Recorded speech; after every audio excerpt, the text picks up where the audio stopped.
Hi friends, easy ರೆಸಿಪಿಗೆ ಸ್ವಾಗತ. ಇವತ್ತು ನಾವು ರೆಸ್ಟೋರೆಂಟ್ ಸ್ಟೈಲ್ನಲ್ಲಿ ಯಾವ ರೀತಿ ಮನೆಯಲ್ಲಿ ತುಂಬ ಸುಲಭವಾಗಿ ಪನ್ನೀರ್ ಟಿಕ್ಕಾ ಮಸಾಲ ಮಾಡಬಹುದಂತ ನೋಡೋಣ ಬನ್ನಿ.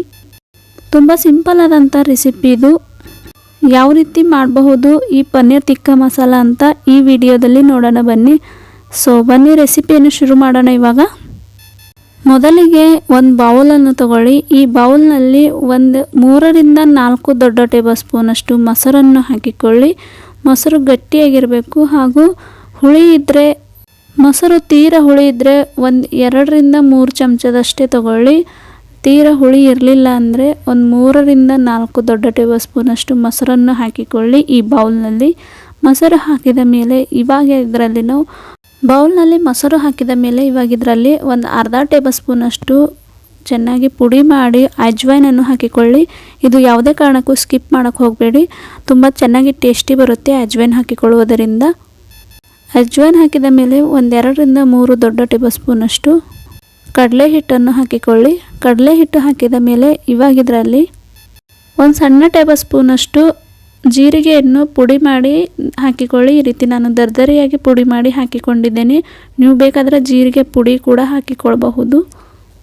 ಇವಾಗ ಇದರಲ್ಲಿ ಅರ್ಧ ಟೇಬಲ್ ಸ್ಪೂನಷ್ಟು ಧನಿಯಾ ಪುಡಿ ಹಾಗೂ ಅರ್ಧ ಟೀ ಸ್ಪೂನಷ್ಟು ಅರಿಶಿನ, ಅರ್ಧ ಟೀ ಸ್ಪೂನಷ್ಟು ಕಿಚನ್ ಕಿಂಗ್ ಮಸಾಲ ಹಾಗೂ ಅರ್ಧ ಟೀ ಸ್ಪೂನಷ್ಟು ಗರಂ ಮಸಾಲ ಹಾಗೂ ಅರ್ಧ ಟೇಬಲ್ ಸ್ಪೂನಷ್ಟು ಅಚ್ಚು ಖಾರದ ಪುಡಿ ಹಾಗೂ ಒಂದು ಅರ್ಧ ಟೇಬಲ್ ಸ್ಪೂನಷ್ಟು ಉಪ್ಪು ಹಾಕಿಕೊಳ್ಳಿ.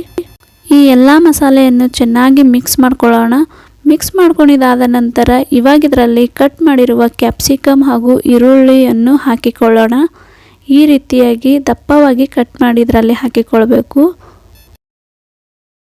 ದಪ್ಪ ಮೆಣಸಿನ್ಕಾಯಿ ಹಾಗೂ ಈರುಳ್ಳಿ ಹಾಕಿದ ಮೇಲೆ ಇವಾಗ ಕಟ್ ಮಾಡಿರುವ ಪನ್ನೀರನ್ನು ಹಾಕಿಕೊಳ್ಳಿ.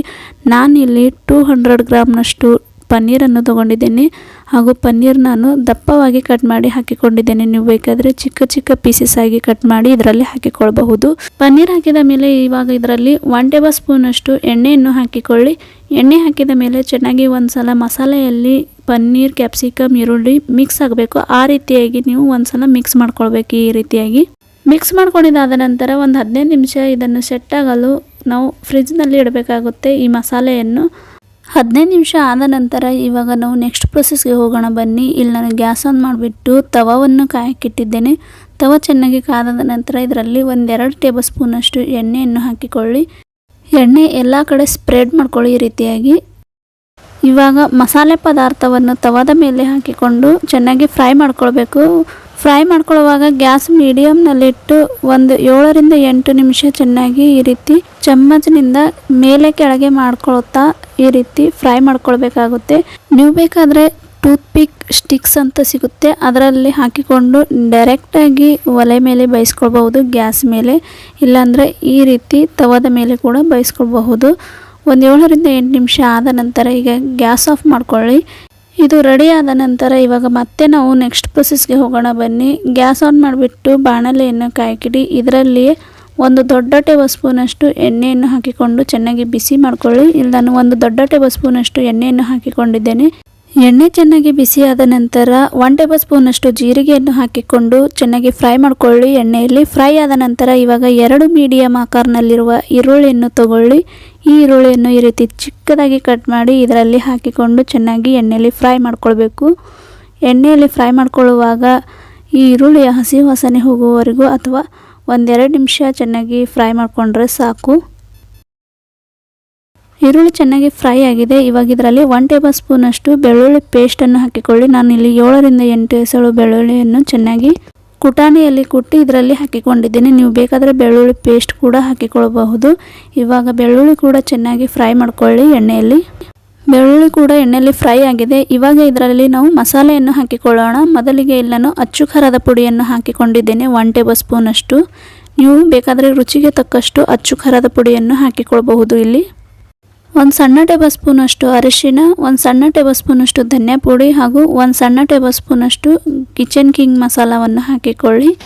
ಈ ಮಸಾಲ ಹಾಕಿದ ಮೇಲೆ ಚೆನ್ನಾಗಿ ಎಣ್ಣೆಯಲ್ಲಿ ಫ್ರೈ ಮಾಡ್ಕೊಳ್ಳಿ. ಮತ್ತೆ ಒಂದು ಸಲ ಮಿಕ್ಸ್ ಮಾಡ್ಕೊಂಡಿದ್ದಾದ ನಂತರ ಇವಾಗ ಇದರಲ್ಲಿ ನಾವು ಟೊಮೆಟೊ ಪ್ಯೂರಿಯನ್ನು ಹಾಕಿಕೊಳ್ಳೋಣ. ನಾನಿಲ್ಲಿ 2 ಮೀಡಿಯಮ್ ಆಕಾರನಲ್ಲಿರುವ ಟೊಮೆಟೊವನ್ನು ಕಟ್ ಮಾಡಿ ಮಿಕ್ಸರ್ ಜಾರ್ನಲ್ಲಿ ಚೆನ್ನಾಗಿ ಪೇಸ್ಟ್ ಮಾಡಿ ಇದರಲ್ಲಿ ಹಾಕಿಕೊಂಡಿದ್ದೇನೆ. ಇವಾಗ ಟೊಮೊಟೊ ಹಾಕಿದ ಮೇಲೆ ಚೆನ್ನಾಗಿ ಫ್ರೈ ಮಾಡ್ಕೊಳ್ಳಿ. ಎಣ್ಣೆ ಬಿಡುವವರೆಗೂ ನಾವು ಇದೇ ರೀತಿಯಾಗಿ ಕೈ ಬಿಡದಂತೆ ಚೆನ್ನಾಗಿ ಫ್ರೈ ಮಾಡ್ಕೊಳ್ಬೇಕು. ಫ್ರೈ ಮಾಡ್ಕೊಂಡಿದ್ದಾದ ನಂತರ ಇವಾಗ ಮುಚ್ಚಳ ಮುಚ್ಚಿ 1-2 3 ನಿಮಿಷ ಗ್ಯಾಸ್ ಮೀಡಿಯಮ್ನಲ್ಲಿಟ್ಟು ಮಸಾಲೆಯನ್ನು ಬೇಯಿಸ್ಕೊಳ್ಳಿ. ಇವಾಗ 1-2 3 ನಿಮಿಷ ಆದ ನಂತರ ಇವಾಗ ನಾವು ಮುಚ್ಚಳವನ್ನು ತೆಗೆದುಕೊಳ್ಳೋಣ. ಅಥವಾ ಈ ಮಸಾಲೆಯಿಂದ ಎಣ್ಣೆ ಬಿಡುವವರೆಗೂ ನಾವು ಮಸಾಲೆಯನ್ನು ಫ್ರೈ ಮಾಡ್ಕೊಳ್ಬೇಕಾಗುತ್ತೆ.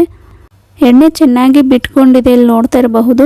ಮುಚ್ಚಳ ತೆಗೆದಾದ ನಂತರ ಮತ್ತೆ ಒಂದು ಸಲ ಚಮ್ಮಚನಿಂದ ಈ ರೀತಿ ಮಿಕ್ಸ್ ಮಾಡ್ಕೊಳ್ಳಿ ಅಥವಾ ಫ್ರೈ ಮಾಡ್ಕೊಳ್ಳಿ. ಸ್ವಲ್ಪ ಮಸಾಲೆ ಚೆನ್ನಾಗಿ ಫ್ರೈ ಮಾಡ್ಕೊಂಡಿದ್ದಾದ ನಂತರ ಇವಾಗ ಇದರಲ್ಲಿ ನಾವು ಪನ್ನೀರನ್ನು ಮಸಾಲೆ ಹಾಕಿ ಸೆಟ್ ಮಾಡಲು ಇಟ್ಟಿದ್ದೇವಲ್ಲ ಫ್ರಿಜ್ನಲ್ಲಿ, ಆ ಮಸಾಲೆ ಉಳಿದಿದೆ ಸ್ವಲ್ಪ, ಅದನ್ನು ಕೂಡ ಇದರಲ್ಲಿ ಹಾಕಿಕೊಂಡು ಚೆನ್ನಾಗಿ ಮತ್ತೆ ಮಿಕ್ಸ್ ಮಾಡ್ಕೊಳ್ಳಿ ಅಥವಾ ಫ್ರೈ ಮಾಡ್ಕೊಳ್ಳಿ. ಸ್ವಲ್ಪ ಇವಾಗ ಇದರಲ್ಲಿ ನೀರನ್ನು ಹಾಕಿಕೊಳ್ಳಿ. ಸ್ವಲ್ಪ ಇಲ್ಲನು ಮಸಾಲೆಯನ್ನು ಮಿಕ್ಸ್ ಮಾಡ್ಕೊಂಡಿದ್ದೇನಲ್ಲ ಆ ಬೌಲ್ನಲ್ಲಿ ಹಾಕಿಕೊಂಡು ಅದೇ ನೀರನ್ನು ಇದರಲ್ಲಿ ಹಾಕ್ತಾ ಇದ್ದೇನೆ. ಯಾಕಂದರೆ ಮಸಾಲೆ ಹತ್ತಿರುವುದನ್ನು ನೀರಿನಲ್ಲಿ ಬಂದುಬಿಡುತ್ತೆ ಈ ರೀತಿ ಮಾಡುವುದರಿಂದ. ಇವಾಗ ಈ ನೀರು ಹಾಕಿದ ಮೇಲೆ ಚೆನ್ನಾಗಿ ಮತ್ತೆ ಒಂದು ಸಲ ಈ ರೀತಿ ಮಿಕ್ಸ್ ಮಾಡ್ಕೊಳ್ಳಿ.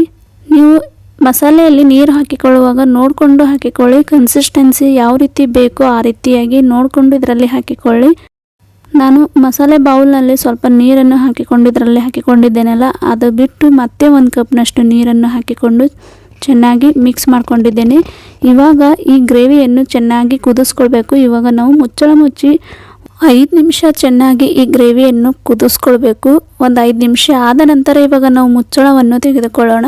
ಮುಚ್ಚಳ ತೆಗೆದಾದ ನಂತರ ಇವಾಗ ತವದ ಮೇಲೆ ಫ್ರೈ ಮಾಡ್ಕೊಂಡಿರುವ ಮಸಾಲೆ ಪದಾರ್ಥವನ್ನು ಈ ಗ್ರೇವಿ ಒಳಗಡೆ ಹಾಕಿಕೊಳ್ಳೋಣ. ಇದನ್ನೆಲ್ಲ ಹಾಕಿದ ಮೇಲೆ ಗ್ರೇವಿ ಒಳಗಡೆ ಚೆನ್ನಾಗಿ ಮಿಕ್ಸ್ ಮಾಡ್ಕೊಳ್ಳಿ. ಮಿಕ್ಸ್ ಮಾಡ್ಕೊಂಡಿದ್ದಾದ ನಂತರ ಇವಾಗ ಇದರಲ್ಲಿ ಉಪ್ಪು ಹಾಕಿಕೊಳ್ಳಿ ರುಚಿಗೆ ತಕ್ಕಷ್ಟು. ಹಾಗೆ ಸಣ್ಣಗೆ ಕಟ್ ಮಾಡಿರುವ ಕೊತ್ತಂಬರಿ ಸೊಪ್ಪನ್ನು ಹಾಕಿಕೊಳ್ಳಿ. ನೀವು ಬೇಕಾದರೆ ಕಸೂರಿ ಮೇಥಿ ಕೂಡ ಹಾಕಿಕೊಳ್ಬಹುದು ಸ್ವಲ್ಪ. ಮಸಾಲೆ ಮಿಕ್ಸ್ ಮಾಡ್ಕೊಂಡಿದ್ದಾದ ನಂತರ ಇವಾಗ ಮುಚ್ಚಳ ಮುಚ್ಚಿ ಒಂದು 4-5 ಸೆಕೆಂಡ್ಗಳ ಕಾಲ ಅಷ್ಟೇ ಇದನ್ನು ಬೇಯಿಸ್ಕೊಳ್ಳಿ ಅಥವಾ ಕುದಿಸ್ಕೊಳ್ಳಿ. ಮುಚ್ಚಳ ಮುಚ್ಚಿದಾದ ನಂತರ ಒಂದು 5 ಸೆಕೆಂಡ್ ಆದ ನಂತರ ಗ್ಯಾಸ್ ಆಫ್ ಮಾಡಿಕೊಂಡು 5 ನಿಮಿಷ ಹಾಗೆ ಮುಚ್ಚಳ ತೆಗೆಯದೇನೆ ಹಾಗೆ ಬಿಟ್ಬಿಡಿ. ಒಂದು 5 ನಿಮಿಷ ಆದ ನಂತರ ಇವಾಗ ನಾವು ಮುಚ್ಚಳವನ್ನು ತೆಗೆದುಕೊಳ್ಳೋಣ. ಮಸಾಲೆಯಲ್ಲಿ ಪನ್ನೀರ್ ಹಾಕಿದ ಮೇಲೆ ಜಾಸ್ತಿ ಹೊತ್ತು ಕುದಿಸ್ಕೊಳ್ಳೋಕೆ ಹೋಗಬಾರ್ದು ಅಥವಾ ಬೇಯಿಸ್ಕೊಳ್ಳೋಕೆ ಹೋಗಬಾರ್ದು. ಯಾಕಂದರೆ ಪನ್ನೀರ್ ತಿನ್ನುವಾಗ ರಬ್ಬರ್ ಥರ ಆಗಿಬಿಡುತ್ತೆ. ಆದ್ದರಿಂದ ಇವಾಗ ಈ ಪನ್ನೀರ್ ತಿಕ್ಕ ಮಸಾಲ ರೆಡಿಯಾಗಿದೆ ತಿನ್ನೋಕ್ಕೆ. ಇದನ್ನು ನೀವು ನಾನ್ ರೋಟಿ ಚಪಾತಿ ಜೊತೆ ತಿನ್ನಬಹುದು. ತುಂಬಾ ಚೆನ್ನಾಗಿರುತ್ತೆ. ನೋಡಿದ್ರಲ್ಲ ವೀಕ್ಷಕರೇ, ಮನೆಯಲ್ಲೇ ತುಂಬ ಸುಲಭವಾಗಿ ರೆಸ್ಟೋರೆಂಟ್ ಸ್ಟೈಲ್ನಲ್ಲಿ ಯಾವ ರೀತಿ ಪನ್ನೀರ್ ತಿಕ್ಕ ಮಸಾಲ ಮಾಡಬಹುದು ಅಂತ.